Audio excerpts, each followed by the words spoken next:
So welcome to Crafty Requests, deep dive into Kubernetes CVE, which sounds mysterious.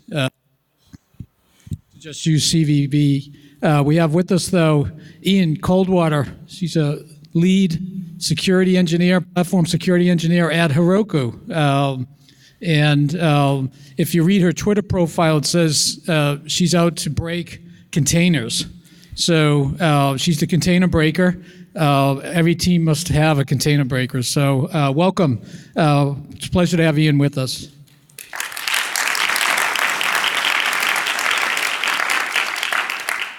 Hi, everybody. Can you hear me all right? How's it going? I just want to take a sec before I start to say thank you to the room MC and to all of the organizers and the camera folks and to the people who are doing all of the work for us to be here, because this is amazing. And if we could just give them a round of applause super quickly, because it's awesome here.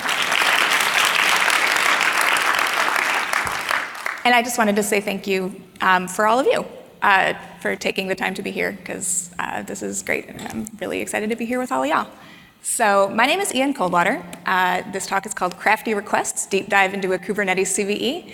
If you are not here to hear about Kubernetes CVE 2018-1002-105, you might be in the wrong room, and that's okay, we can hang out anyway. My name's Ian. I'm a lead platform security engineer at Heroku. I come from a pen testing and DevOps background, and I specialize in hacking and hardening Kubernetes, containers, and cloud infrastructure. In December 2018, I was going through Q4 pen tester hell, which if any of y'all have ever worked for consultants, the struggle is real. And my phone blew up real hard. And I was like, what's happening? I was at work. And what happened was that the most severe Kubernetes vulnerability as yet discovered got disclosed publicly, and everybody was freaking out. So because this was big news, I'm here to talk about it, because I think that there's a lot to be learned from that vulnerability, both for security people and for container people. And I'm excited to do a deep dive and go over it with you. So what was CVE 2018-1002-105, which is so human sayable and readable? It was an issue originally discovered by Darren Shepard and filed directly as a bug with Rancher in August of 2018. It was originally seen as an error against a proxy component. Eventually, Rancher looked into it, figured out that it was more than that, and that it was an upstream Kubernetes issue, reported it privately to the Kubernetes security team in November of 2018. It was publicly disclosed by the Kubernetes security team on December 3rd. And what was it? It was big news.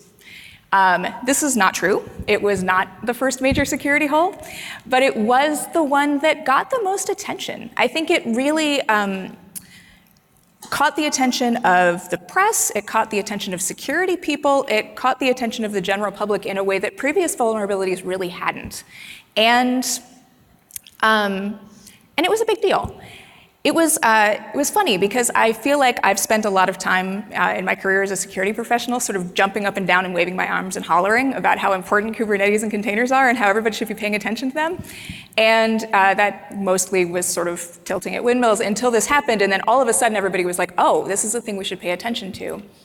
And that's cool, because that means that we can have more awareness about Kubernetes security and how Kubernetes works and everything like that. And that also means that we have some work to do about understanding of Kubernetes security and how it works. So yeah, there was a lot going on there. There was a lot of press, there was a lot of attention to it. The severity scores, CVE stands for Common Vulnerability Exposure. CVSS is Common Vulnerability Severity Score, I might be wrong on that. And that indicates how critical the vulnerability is based on a series of metrics. This was high to critical. A perfect score, I'm putting that in scare quotes, is 10. This one got 9.8. So 0.2 shy, but pretty bad. And it affected, at the time that it was disclosed, all of the Kubernetes versions up to the time of disclosure when a series of fixes came out in order to remediate it. So what was it? Proxy request handling in Kube API server can leave vulnerable TCP connections. It's a TCP connection reuse error. What happened was that with a specially crafted request, users were able to trick the Kubernetes API server into believing that if it said connection upgrade, they were able to upgrade the connection to a WebSocket, and then those users could communicate directly with the backend server, which is not supposed to be what happens. And I'll go into this in a little more detail in a minute. What this basically allowed people to do was escalate their privileges either from the position of an authenticated user or actually just entirely anonymously and take over the cluster entirely.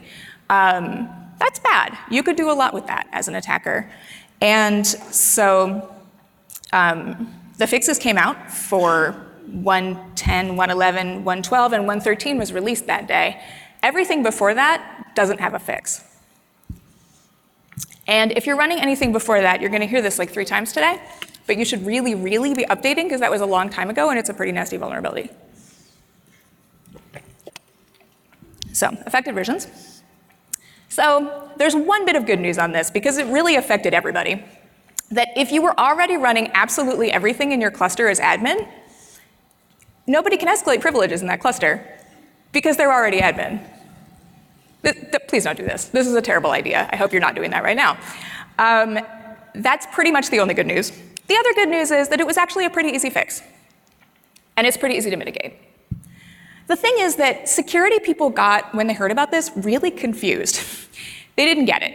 Because the way that this works, it was able to be both, you could either have it be a local privilege escalation from the perspective of an authenticated user, or you could have it be remote code execution completely unauthorized. And the word authorized in a Kubernetes context is not the same as authorized as hackers generally understand it, because it doesn't necessarily mean username and password, it just means that RBAC authorizes you. And the system defaults are actually that can just be anonymous. So people just didn't really understand how it worked. And this, I asked for permission yesterday and got it. This Twitter exchange kind of indicates that. People are just like, well, what do you mean it's authorized and how can it be both? I don't get it. And that was what inspired me to do this talk, because if you know how Kubernetes works, it actually does make sense. So let's talk about how Kubernetes works. Through the lens of this exploit, let's look at it, do the deep dive together, and then we can learn more about Kubernetes and securing it. This also was correct. In fact, it was brutal. There were reliable exploits within 24 hours. So how did this flaw work? It allowed connections to upgrade to WebSockets without checking on HTTP success or HTTP error. So once a connection upgrade request was sent, if an attacker sent a request like that, it was just like, all right, cool, and it would open the WebSocket, and then those users could just communicate directly with the backend servers to do absolutely whatever they wanted. That's not supposed to be what happens. What's supposed to be what happens is, because Kubernetes works on authentication and authorization basis, is that if you're not authorized, you're not supposed to be, the user's not supposed to be communicating directly with the backend server. They authorize, they authenticate, the API server communicates with that, and then it goes back and forth. That direct connection isn't supposed to happen, and keeping WebSockets open on errors isn't supposed to happen. But what happened with this is that the code on upgradeaware.go did not actually check to see whether or not it returned success. So if it returned error, it was just like, all right, fine, and then it would just open it. So the way that it got fixed was that it didn't allow it. But before that, it just did. So that's how that worked.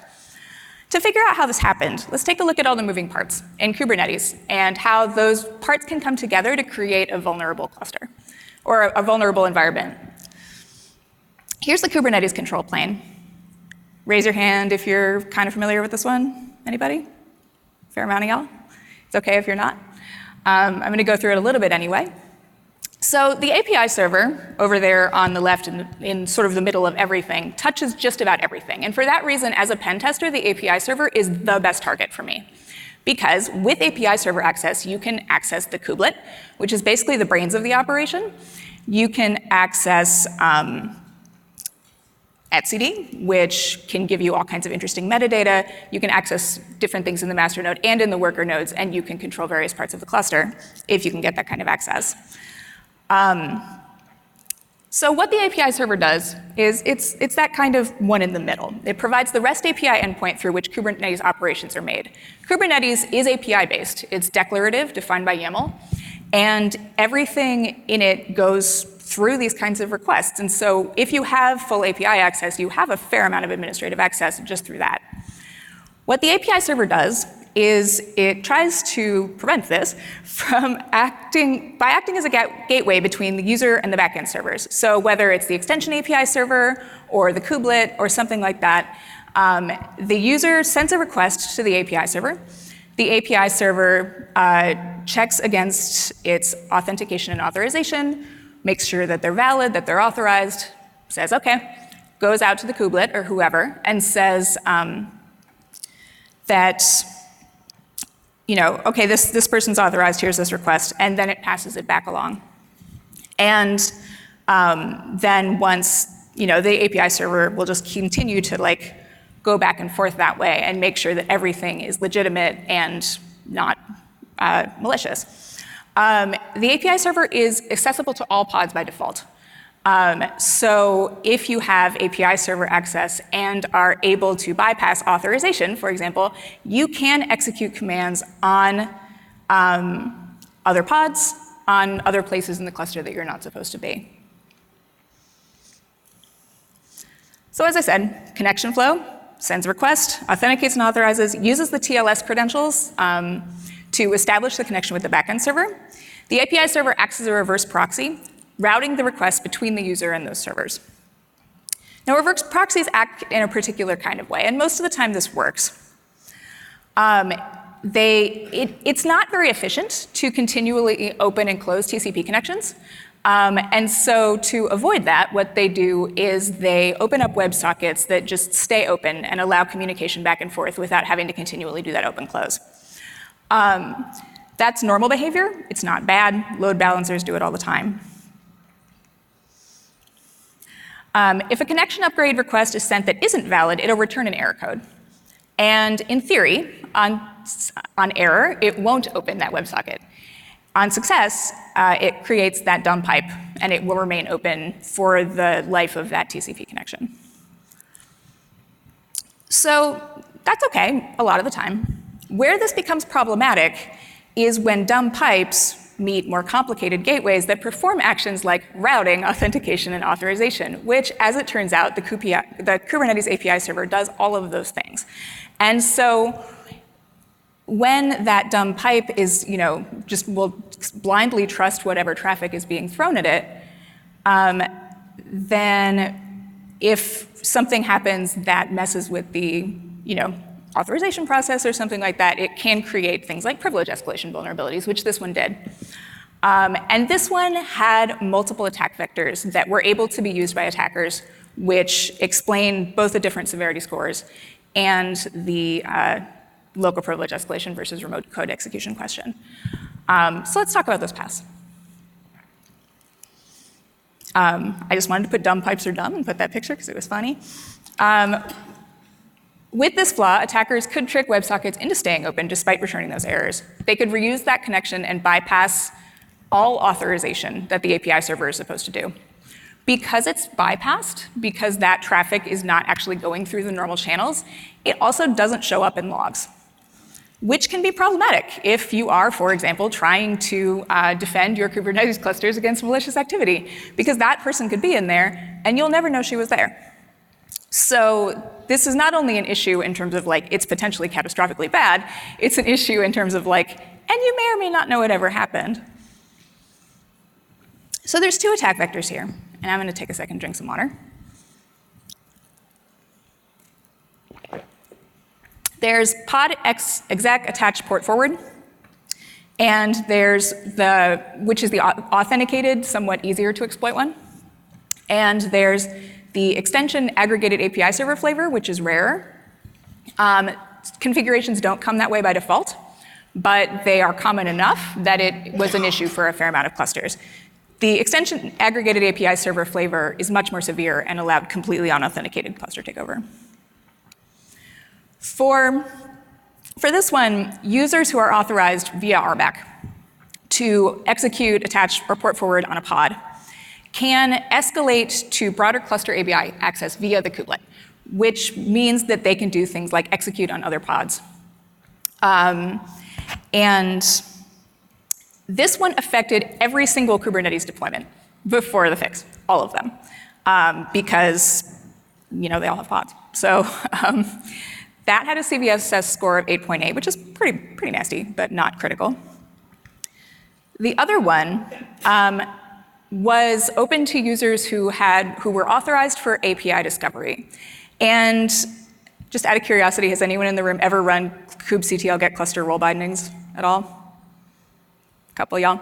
So if you look up kubectl get cluster role bindings, what you find is that if you look up system discovery, then it is open to system authenticated and also system unauthenticated, which means that you don't actually have to auth at all.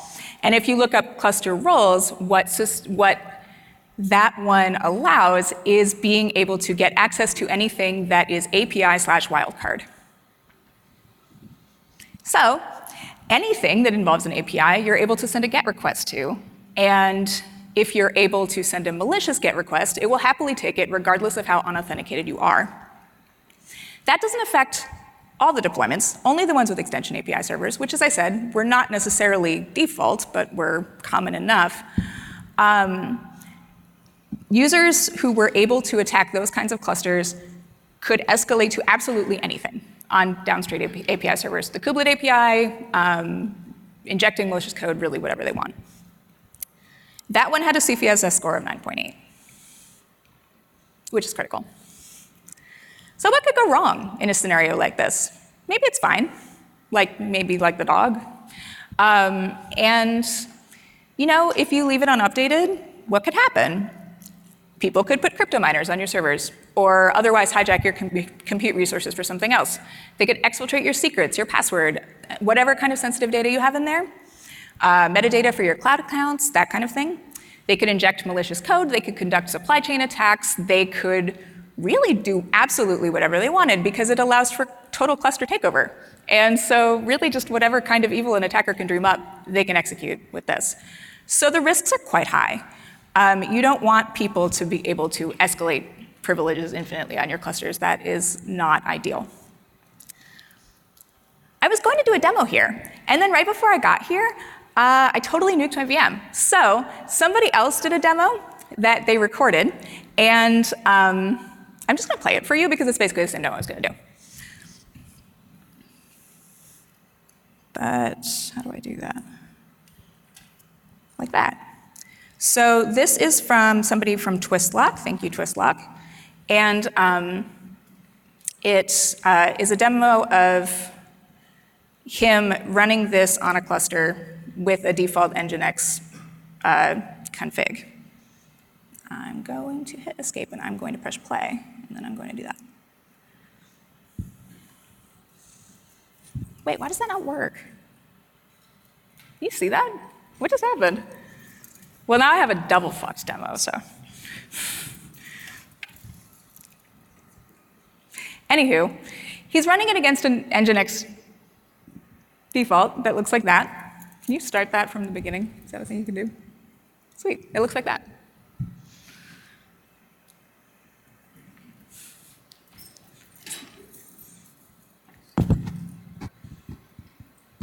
And he's getting the list of pods, and then he is executing this exploit, which exists on GitHub, that I'll link to you to in a minute. And once that happens, he gets full access into the cluster and then is able to run the exploit in order to get all of the metadata about all of the pods in the entire cluster, not just that namespace.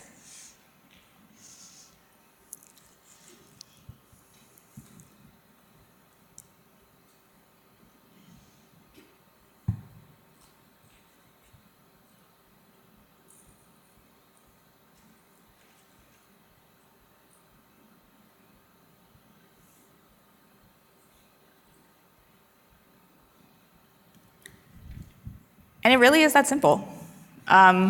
You just run it. And you can do whatever you want. There are quite a few. Is that back on now? It is, hooray. There are a lot of exploits out there. Here are 6. I actually ran out of space. And there were a few more that I couldn't put here, and I've personally seen about 5 more that I didn't link. There are a lot of ways to pop a box. And one of the really cool things, I think, about all of the exploits that I've seen is how differently they deal with them. Not only are they written in different languages, a lot of the initial ones were written in Go, which I'm kind of tickled by because they were written by mostly DevOps type folks, because security folks were running slightly behind on the Kubernetes curve for the most part. And then the security people kind of caught up, and then the Python and Ruby ones started showing up. They do it through DNS tunneling, they do it through server-side request forgery, they do it through different kinds of HTTP tunneling, and it's really cool to me how many different ways there are to do that. So if you like to nerd out about exploits, here's a list. I'll publish the slides in a minute. Yeah, well, anyway, I won't go into that. Some of them are easier to not nuke your VM with than others. So there's that list. So how did it get fixed? It was actually a really simple fix. It was 37 lines. It looks like this is the actual diff. And all it does is just actually check for those HTTP response codes. And then if it doesn't return success, then it says no, and it won't actually keep that request open for whoever to communicate whatever kinds of malicious traffic on. It closes it, and it's done. Before that, it was doing all of the things it was supposed to. It was, making sure that that upgrade was good. It was, it's fairly solid code, except that it didn't actually validate success. And that was the one flaw with it. And so once they did that, fairly simple change, then it wasn't an issue anymore, as long as you actually upgrade and are not still on 1.9. Please don't still be on 1.9. So the mitigations for this, as I said a second ago, update your Kubernetes versions. I'm not going to make anybody raise their hand and put them on the spot if you haven't updated since December, but I really, really hope that you do if you take one thing out of this. There are other workarounds for that besides updating, but it's been a minute, so you should update. Those workarounds were pretty disruptive. They would break your cluster. They were not very practical, and they were not very effective. You could disable anonymous access, and that was okay, but actually people could still escalate privileges through it. So you don't, that wasn't actually going to be the thing that fixed it. The thing that fixes it is updating.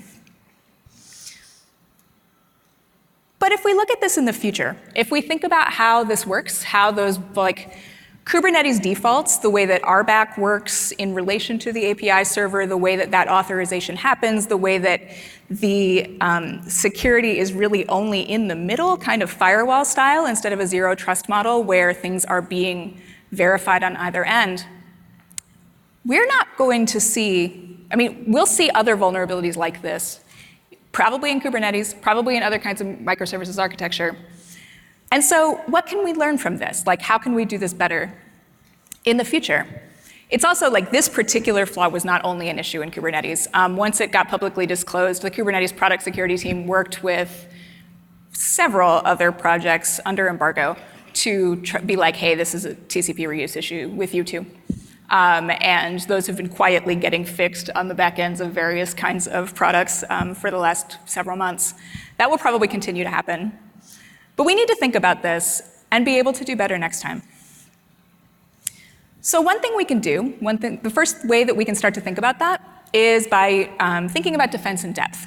Is anybody not familiar with that concept? Okay, so defense in depth is if any of y'all have ever played Plants versus Zombies or any kind of tower defense game, you don't want one line of plants, right? You want a lot of lines of plants so that there's not just one perimeter to get through. You want to limit the blast radius and make it as hard for an attacker to get in and for them to be able to make it as least far as possible once they do. So one way that we can do that is operate on a zero trust model. Verify all of the things, authenticate all of the things. Instead of it being one gateway in the middle and it being okay, well, I guess if you say so, it's cool. Maybe actually just have things verify on all of the ends or on as many of the ends as possible. If we kind of have that kind of like, if we have verify infrastructure instead of trust infrastructure, then that allows us to be able to defend against people like me who are very happy to have dumb pipes let us be where we're not supposed to be. And firewalls and gateways just aren't enough on their own. We need more than that now. Especially with architectures like microservice architectures. As we move away from the monolith, it's going to be more of an issue because there's so many different things connecting to each other over so many different planes. And we're all making amazing future tech. We need to get our security tech with the times too. You need to watch your dependencies. I don't know if any of y'all have maybe heard about a high-profile breach in the last few days, but supply chain attacks are a very real potential issue that, if they go bad, can go very, very bad. So, for example, if images that a lot of people use and depend on got corrupted somewhere upstream, then that can lead to kind of cascading problems. And you don't want that. So a really important thing to do is to watch your supply chain. Watch your dependencies. Make sure that you know where your code is coming from, that you're triple checking your SHAs, that you're making sure that everything is as it's supposed to be, and that if you're running code, you know where it's from, what it's doing, and that kind of thing. So it's really important to be careful of that. And also, for the record, I think that Docker did great in response to that breach. So no shade, just I think it is a good reminder that we all need to watch out for that. And lastly, as I said, I would say this 3 times. This is time number 3. Keep up to date. Kubernetes moves very, very quickly. As a speaker, large segments of the attack surface get broken for me every time I try to talk to somebody about them. And so as a defender, you're going to want to keep up to date too, so that you can keep attackers like me out. Keep up to date as much as possible. I know things move quickly. I know orgs move slowly. I know things are hard, but do it if you can. And let's all try to move fast and improve our security along with it. I think Kubernetes is actually a really good model of how things can move quickly and how improvements can be made. And speaking of which, Kubernetes product security, I think, did great with the way that they dealt with the triage and disclosure and incident response around this. They did release a post-mortem report, which is in that link. I will be releasing these slides. You don't actually have to type that. And they talked about the things they could have done better and the things that they learned from that, which included things like the embargo was kind of awkward, and originally it was filed publicly with Rancher, and nobody realized it was a security thing because nobody was digging through Rancher's old issues, but it could have happened, and they were trying to figure out ways to keep that under embargo and have it be more private in the future. I would argue that I think that what I saw in terms of the ways that people reacted to that suggests that cloud native folks, container folks, developers, and security people need to communicate better on this side of the news cycle so that there's not so much mesh confusion when stuff happens. I think I saw it again this week, in fact. People get, everybody wants to do well, but I think that there's a lot of gaps in knowledge and communication and understanding that we could really work to close. So there's that. And I think if we communicate better, if we go across our bubbles and share information and create that greater understanding, I think that would really help a lot in terms of just being able to deal with things better together and just generally be less confused. And I think that we can all do that. I think we all can secure our infrastructures. We can make it better. We can communicate better and create that greater understanding. I believe in you, and I believe in everybody here.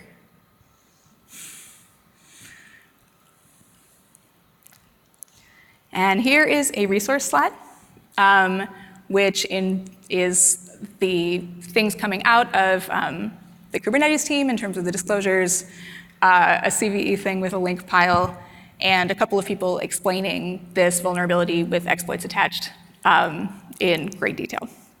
Also, the person who originally reported Rancher, his blog's on the bottom, talking about the story and the history of it, which is pretty cool. And that is actually my last slide. So I'm going to leave that up for people to take pictures of.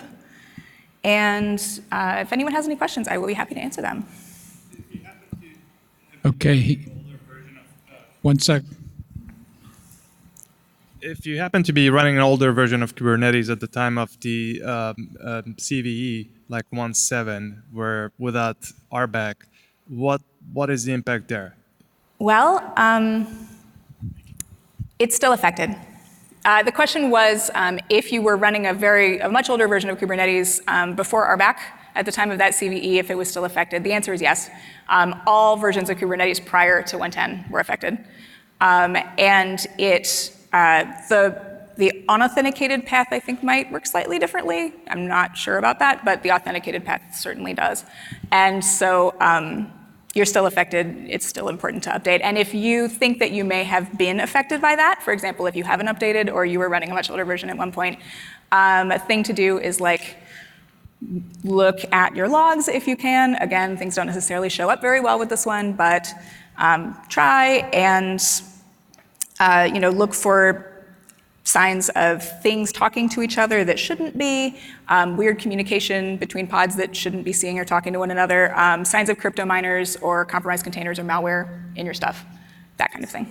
On the authenticated path, I mean, wouldn't you have to be an admin already to be able to run any kubelet commands? So, well, okay, so coming in as an admin? the question is, if you were an admin already, if you aren't an admin, you're not supposed to be running kubectl commands, and so it's fine. See, the thing is that because of the way that the WebSockets are kept open, you're not communicating with the authorization process. You're just communicating directly with the backend server, and the backend server is a dumb pipe, it doesn't care. As far as it's concerned, once it's open, that's legitimate traffic, and it will let you do whatever you want. Okay, probably two more. Hi, Ian. The first time the problem arose, according to your slide, was around about August 2018. So, yeah, apart from communication, what went wrong, that the issue has been fixed rough about half a year later. So that's a long time for a security issue, isn't That's it? an interesting question. So the question was, well, it was first reported to Rancher in August 2018. Why did it take until December for them to fix it? So the answer to that is partly that originally people didn't think it was a security problem. They actually thought it was like a weird edge case with a proxy component. And so they weren't reporting it in the way that a security professional would report something like under embargo because they just didn't think it was like that. And Rancher also, I think, didn't think it was like that. It sat in their GitHub issues for a long time. And eventually a developer from Rancher tested it out and was like, this isn't what's going on here. This is actually a TCP reuse issue. And then realized that it was a TCP reuse issue related to Kubernetes upstream and reported it to Kubernetes as a security issue because he recognized it as such. But I mean, I'll say as a penetration tester, the amount of security vulnerabilities that sit in people's GitHub issues is actually either amazing or appalling or both, depending on where you're coming from. And it is one of the best ways to find exploits and ODAs is to sit around and look at people's GitHub issues because that is where they are often found. And so that's not actually that unusual for whatever that's worth. Okay, question? Whenever you talk about the WebSocket upgrade, you keep talking about this backend server. Is this like some sort of internal module inside of the Kubernetes API server, or is that something else? I should have made a diagram, I think is the answer to that question. So the question was, what's a backend server? Is that the same thing as the API server? So if you think about, let's see, I'm just going to pretend this whale is a diagram. So right here is the API server. It's in the middle. User's over here. It's communicating with the API server. The API server is doing its auth thing with the user and deciding whether or not that seems like legitimate traffic. And if it does, then it communicates to this server over here, which would be the kubelet, or perhaps an aggregated or extension API server, like the things that are kind of running the show on the back end. So the master node or like the things that are making decisions. It could, I'm sorry? So the backend server could be a lot of things. The backend server could be a few different things. The kubelet API and the extension API server are the two examples that are relevant to this, but it's really just the thing on the other end, and the API server will continue to act as a gateway in the middle. You can do two more quick ones, Okay. and then she will be available. Yeah, with a module as important as server, how can there not be testing occurring on this? On the fact that it was so vulnerable for so long. I think it's actually TCP connection reuse is not necessarily an uncommon vulnerability. And it's also not always a vulnerability because TCP connection reuse for things like load balancers is expected behavior. And so, Rancher has had issues with that before. Other things have had issues with that before.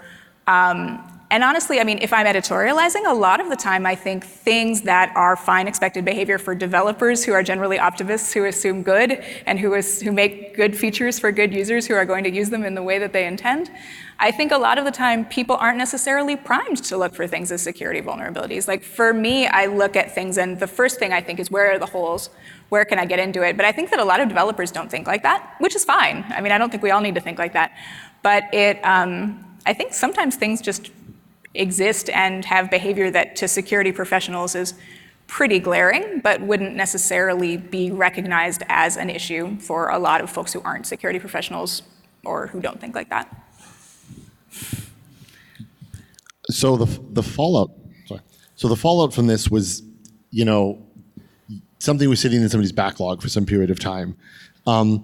What has the community changed around that type of triaging to kind of improve that process, right? Like, if you're a hospital and you accept 100 people and people keep dying on the floor, at some point you're going to go, man, maybe we got to triage people better so that they can see a doctor at the right time. And it sounds like there's this distributed triage problem going on. So what's changed? The question is, what has changed about the way that the Kubernetes team responds to triage after the fallout of this particular vulnerability? And the post-mortem document that I linked actually goes into that in a fair amount of detail. Also, I know that at least one of the people on that team has given a talk about it, which I'm pretty sure didn't get recorded. But I think having seen that talk, one of the things that he mentioned was that mostly, I think they're feeling pretty good about how that went this time. I think they learned a lot from the subpath volume mount issue of 2017, which I think was a little bit harder. This time, I think that what they've learned from it was that they want to work on embargoes better and the ways that things are or are not getting communicated outside of that group. And work on timelines around that and generalized lessened confusion and more cohesive working together. Okay, how about a round of applause for Ian? Really great. Thank you so much. Thank all of you so much. This material we'll get into SlideShare for everybody eventually by the end of the week, we hope, and hopefully everybody has a great rest of the day. The session survey is in the app. I think you guys know this. Any feedback you could give would be great. Have a good day.